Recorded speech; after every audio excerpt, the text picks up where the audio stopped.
Cristianismo Puro e Simples, livro 2, capítulo 4. O penitente perfeito. Então, estamos diante de uma alternativa amedrontadora. Esse homem sobre o qual estamos falando, ou era e é, precisamente o que ele disse que era, ou então era um lunático ou coisa pior. Agora, me parece óbvio que ele não era nem um lunático nem um fanático. E, consequentemente, por mais estranho, aterrorizante ou improvável que possa parecer, tenho de aceitar a visão de que ele era e é Deus, o qual aportou em seu mundo ocupado pelo inimigo em forma humana. E agora, qual foi o propósito disso tudo? O que ele veio fazer? Bem, veio ensinar, é claro. Mas assim que você puser a ler o Novo Testamento ou qualquer outro escrito cristão, descobrirá que eles estão constantemente falando de algo bem diferente, de sua morte e ressurreição. É óbvio que os cristãos acreditam que o ponto central da história esteja aqui. Eles pensam que a coisa mais importante que ele veio fazer na terra foi sofrer e ser morto. Ora, antes de me tornar cristão, tinha a impressão de que a primeira coisa em que os cristãos tinham de acreditar era uma teoria particular sobre a qual era o sentido dessa morte. De acordo com essa teoria, Deus queria punir os homens por terem desertado e se juntado ao grande rebelde, mas Cristo se voluntariou para ser punido no lugar deles, e assim Deus permitiu que escapássemos da punição. Hoje, admito que nem mesmo essa teoria me parece assim tão imoral e tola quanto costumava parecer. Mas não é o ponto que quero destacar. O que eu reconheci mais tarde foi que o cristianismo não equivalia a essa teoria nem a outra qualquer. A crença central do cristianismo é que a morte do Cristo de alguma forma nos colocou em ordem com Deus e nos permitiu ter um novo começo. Teorias sobre como isso foi feito são outra história. Diversas teorias já foram formuladas sobre como isso funciona. Mas se há algo com que todos os cristãos concordam, é que funcionou. Vou contar a vocês como penso que funciona.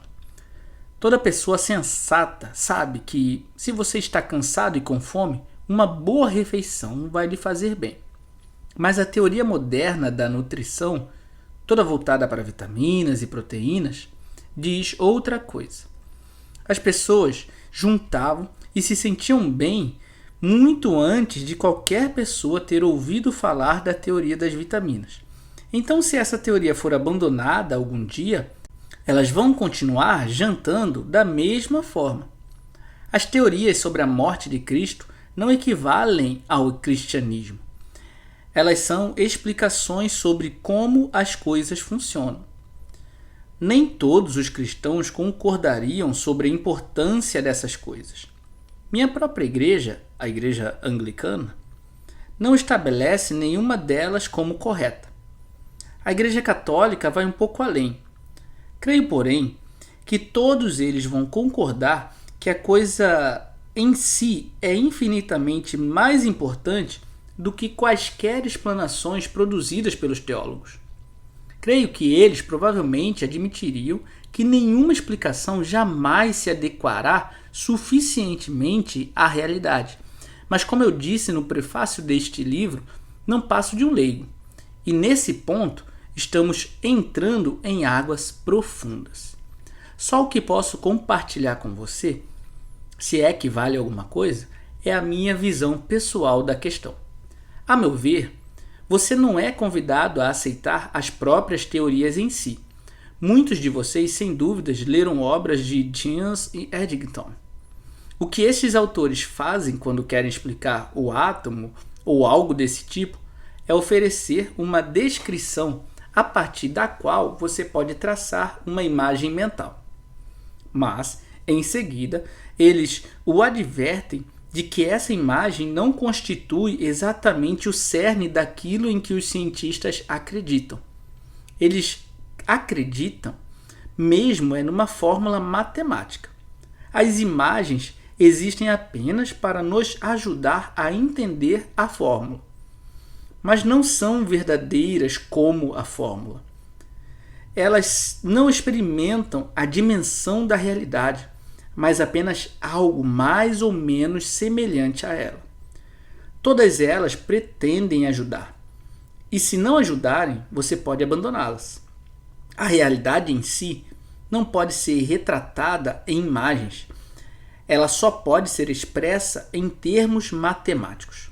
Estamos diante de uma situação parecida aqui. Cremos que a morte de Cristo é precisamente aquele ponto da história no qual absolutamente inimaginável vindo de fora se mostrou em nosso próprio mundo.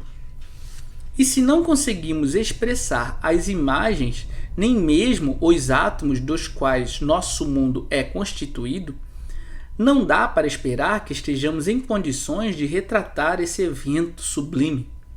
De fato, se acreditássemos que podemos compreendê-lo completamente, esse fato preciso se mostraria diferente do que professava ser. O inconcebível, o não criado, algo que está além da natureza e que cai nela como um raio. Você poderia perguntar de que isso adianta se não podemos compreendê-lo? Mas a resposta a isso é fácil. Uma pessoa pode jantar sem entender exatamente como o alimento a nutre. Da mesma forma, uma pessoa pode aceitar o que Cristo fez por ela sem compreender como isso foi possível. Na verdade, ela não terá condições de compreendê-lo enquanto não aceitá-lo. Ouvimos que Cristo morreu por nós e que sua morte lavou os nossos pecados, e que ao morrer ele anulou a própria morte. Essa é a fórmula. Eis aí o cristianismo. É nisso que se deve acreditar. Quaisquer teorias que construímos sobre como a morte de Cristo fez isso, aos meus olhos, são francamente dispensáveis, visto que não passam de esquemas ou diagramas que devem ser descartados assim que deixarem de nos ajudar. E mesmo que ajudem de alguma maneira, não devem ser confundidos com a realidade em si. De qualquer forma, algumas dessas teorias merecem um exame mais criterioso. A teoria de que a maioria das pessoas já ouviu falar é a que eu mencionei anteriormente. Aquela que diz que nós fomos eximidos do castigo porque Cristo se voluntariou para assumir a punição em nosso lugar. Ora, se examinarmos mais de perto, essa parece uma teoria muito tola. Se Deus estava preparado para nos eximir, por que simplesmente não o fez? E que sentido poderia haver em punir uma pessoa inocente no lugar das culpadas? Se considerarmos a punição no sentido jurídico e policial, até onde posso enxergar, não faz nenhum sentido. Por outro lado, se pensarmos em uma dívida, faz bastante sentido que uma pessoa que tenha algum recurso salde essa dívida no lugar daquela que não dispõe de recurso nenhum. Ou, se entendermos a expressão cumprir a pena, não no sentido de ser punido, mas no mais geral de assumir a culpa e pagar a conta, então, claro, todos sabem por experiência comum que quando uma pessoa cai num buraco, a responsabilidade de tirá-la de lá geralmente é assumida por algum bom amigo. Agora, em que tipo de buraco o homem caiu? Ele tentou se içar para fora como se pertencesse a si mesmo. Em outras palavras, o homem decaído não é simplesmente uma criatura imperfeita que necessita de aperfeiçoamento, e sim um rebelde que está precisando abandonar suas armas.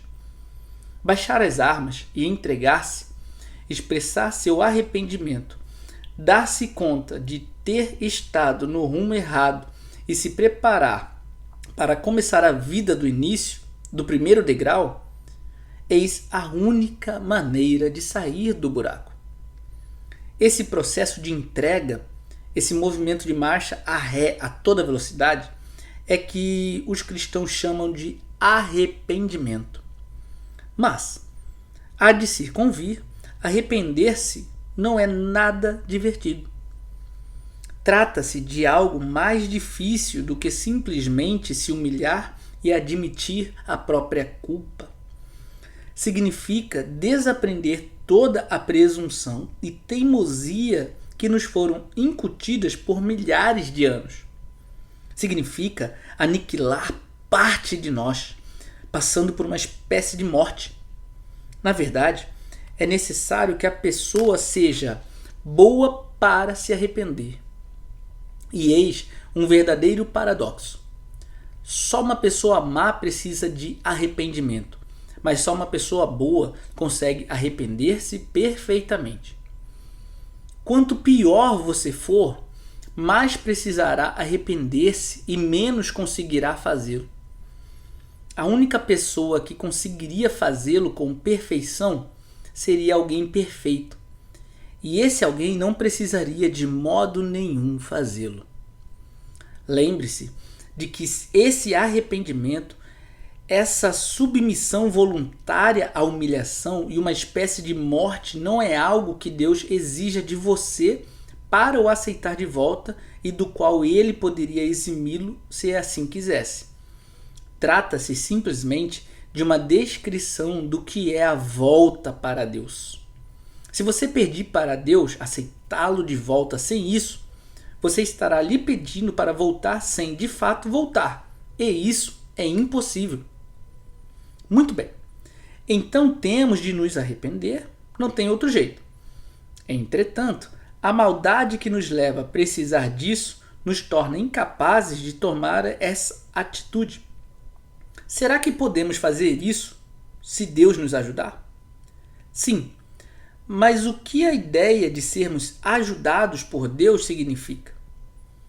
Queremos dizer, em outras palavras, que Deus coloca um pouco dele em nós.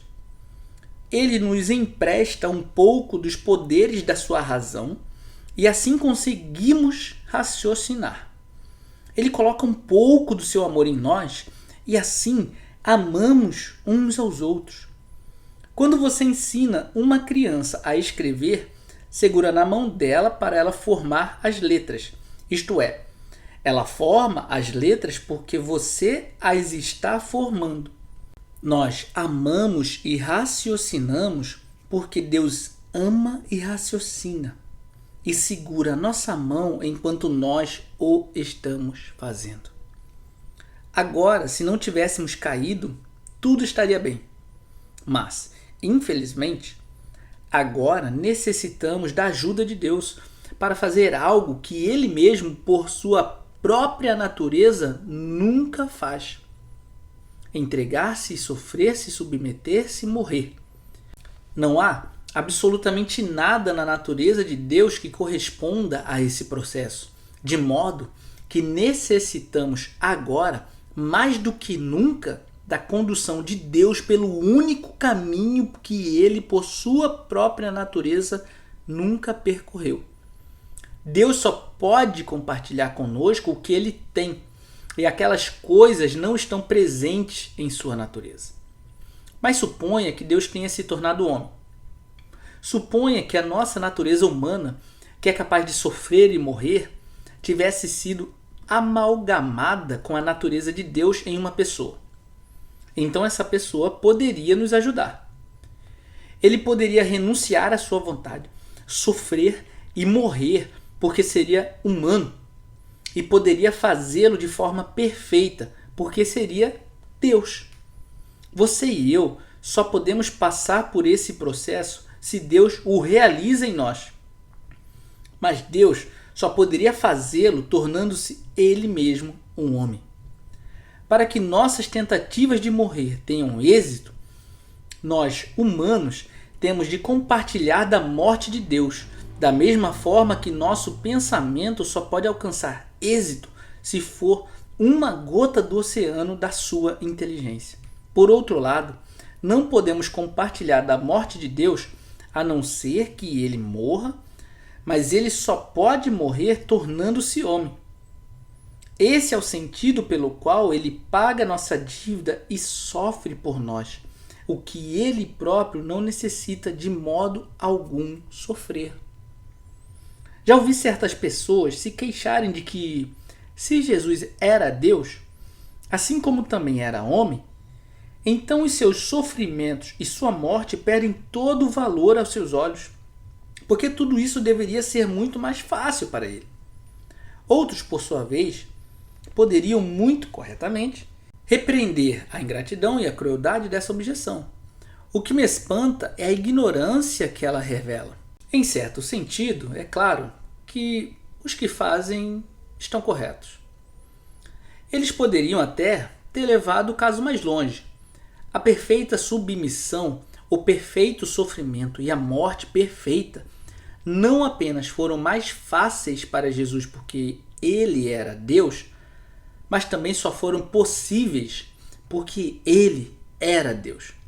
Mas certamente esse é um motivo muito estranho para não aceitar esses feitos, não é? Um professor está em condições de formar as letras para a criança porque ele é adulto e sabe escrever. Isso, é claro, facilita as coisas para ele. E é apenas porque é mais fácil para ele que ele pode ajudar a criança. Se ela rejeitasse a ajuda porque é muito fácil para os adultos e esperasse aprender a escrever com outra criança que também pouco soubesse escrever e assim não tivesse vantagem injusta, digamos, ela não progrediria muito rápido. Se eu estiver me afogando em um riacho, uma pessoa que está com o pé firme num banco de areia pode me dar a mão e é capaz de salvar minha vida. Será que seria razoável eu gritar entre uma tomada de ar e outra: "Não, isso não é justo. Você está em vantagem, está com o pé no banco de areia"? Essa vantagem, por mais injusta que você possa chamá-la, é a única razão por que ele pode me ser útil. Pois de quem buscamos ajuda senão daqueles que vemos que são mais fortes do que nós? Essa é minha própria forma de encarar o que o cristão chama de expiação. Mas lembre-se de que essa é apenas uma imagem. Não a confunda com a realidade. E se ela não ajudar, deixe-a de lado.